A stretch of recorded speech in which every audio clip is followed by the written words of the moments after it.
Salut! J'ai pensé qu'aujourd'hui, on pourrait regarder ensemble les critères de divisibilité. Puis les critères de divisibilité, ça va t'aider dans plusieurs options, entre autres pour les fractions. Il y a plein d'éléments où est-ce que tu vas devoir utiliser ces critères-là. Puis je te dis, il y en a certains que tu utilises même le reste de ta vie. Alors, les critères de divisibilité, c'est quoi en fait? C'est de savoir si un nombre est divisible par un autre.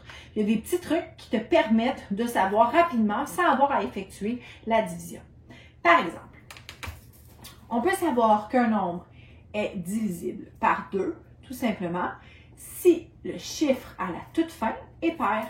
Donc, par exemple, si je te dis, je ne sais pas moi, 836, eh bien, ça se termine par un 6. 6, on sait que c'est pair. Alors, à ce moment-là, 836, il est divisible par 2.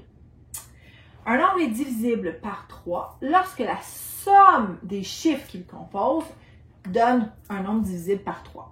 Par exemple, si je te dis 135, à ce moment-là, 5, 1 plus 3 plus 5, ça donne 9. 9, on sait que dans nos tables, ça se divise par 3. Donc, 135, ça se divise par 3. Pourtant, on n'a pas eu à faire la division.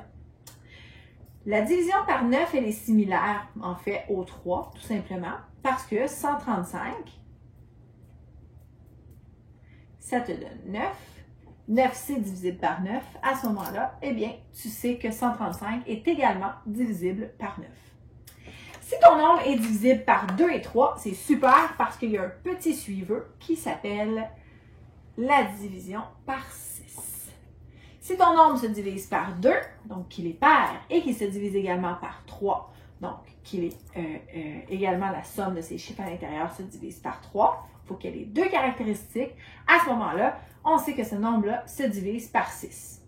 6, c'est un suiveux. OK? Donc, on pourrait prendre le nombre, par exemple,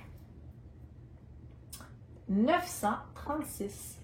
936, c'est un nombre qui est pair, divisé par 2, et c'est également un nombre, 9 plus 3, oups, un petit plus pas trop clair, plus 6 est égal à 18. On sait que 18, ça se divise par 3. Donc, 936, ça se divise par 6. Tu as également la division par 5. Eh bien, celle-là, tu la connais depuis longtemps. Il faut que ton nombre se termine par un 0 ou un 5. Par exemple, 155. La division par 10 s'apparente un peu. Il faut que le nombre se termine par un 0. Par exemple, 1240. On sait que 1240, ça se termine par 0. Automatiquement, ça va se diviser par 10, tout simplement. Il te reste ensuite à apprendre la division par 4. Un nombre se divise par 4 si ces deux derniers nombres sont divisibles par 4. Par exemple, 548. On sait que 48 se divise par 4. Donc, automatiquement, 548, ça se divise par 4. Division par 8 cette fois-ci. Alors, à ce moment-là, ce sont ces trois derniers nombres. Par exemple, 2864. 2864, 864, ça se divise par 8. À ce moment-là, tu sais que 2864, ça se divise également par 8.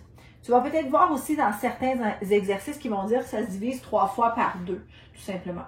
Alors, c'est simple. Moi, je le retiens comme ça. Par 4, c'est les deux derniers parce que, en fait, 4, c'est un nombre carré. Donc, il y a deux facteurs à multiplier, 2 fois 2.